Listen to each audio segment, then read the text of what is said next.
In a time where it seems like hope is dwindling, scientists in Pittsburgh are trying to change the world. The vaccine is here and things are finally starting to move towards normality.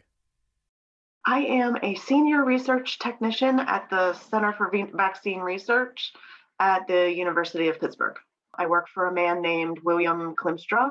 There are about 10 people in my lab, and we study BSL-3 viruses. BSL-3 viruses are, in general, pathogens that are likely to either cause death or severe disease in humans. Back in mid-February, our lab was approved by the CDC to get samples of the coronavirus.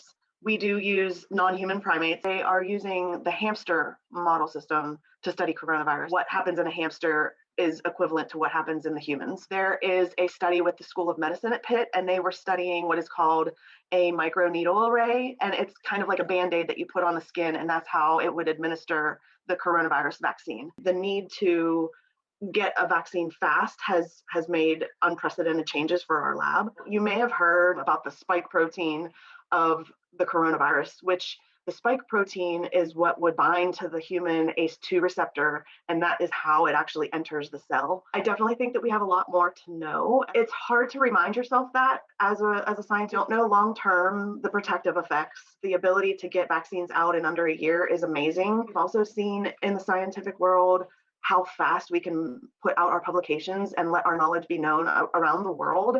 And that is something that is so helpful also. The COVID-19 pandemic has taught us as scientists that maybe it is better to get the science out there and share it, and maybe work with each other more to find out how we can cooperate to get over something, and that would even be beneficial for other sectors of science like the cancer field.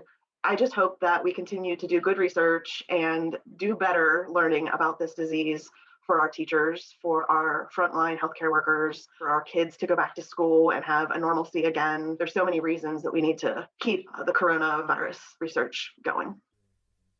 A lot of false similarities have been brought up between COVID-19 and influenza. With proper testing, these claims have been proven false. I work with the automated protocols for extracting RNA genetic material from diseases. And I joined the COVID team here whenever the pandemic officially started in about March of last year. So when we extract these samples, you have to pop up for N1 and N2. Now, these are unique to COVID-19. And then we also test for a human protein, RNase-P. If you test positive, we can tell you roundabout where you are in an infection, but it's not a perfect science. It's not an exact science. Our purpose specifically is to tell you positive or negative. There are other labs that have gone